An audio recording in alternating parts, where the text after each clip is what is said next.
Dikatakan Kapolresta Bogor Kota Kombes Polisi Susatyo Purnomo Condro usai memantau vaksinasi dosis 2 anak 6-11 tahun di SDN Kawung Luwuk, Kelurahan Bantarjati, Kecamatan Bogor Utara, Kota Bogor, Rabu pagi, Satgas COVID-19 akan kembali perketat mobilitas warga, khususnya dari luar kota, dengan kembali memberlakukan penerapan ganjil genap pada setiap akhir pekan.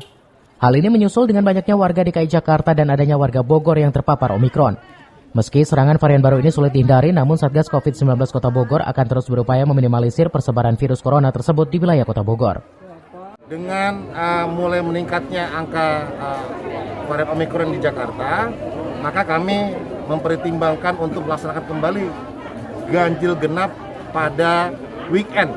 Pada weekend, kita lihat kondisinya, weekend apabila meningkat padat, maka kami akan memperlakukan ganjil genap kembali, agar masyarakat juga kembali sadar bahwa saat ini kita semua perlu kewaspadaan yang tinggi dalam mengantisipasi lonjakan angka COVID.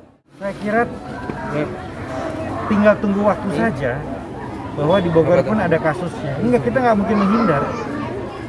Delta saja kita tidak bisa menghindar. Ini lebih cepat dari Delta. Gitu.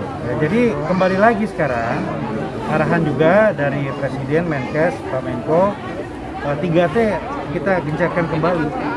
Jadi penelusuran ini penting.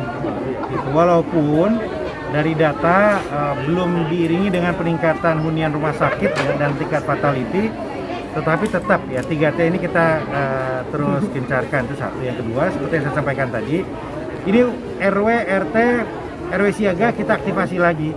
Jadi kalau ada gejala-gejala sedikit warga, itu patut dicurigai itu Omikron sekarang.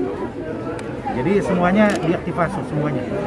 RSUD disiagakan, puskesmas semua disiagakan.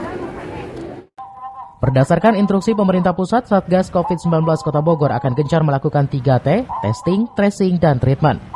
Dari Kota Bogor, Herman Bons melaporkan.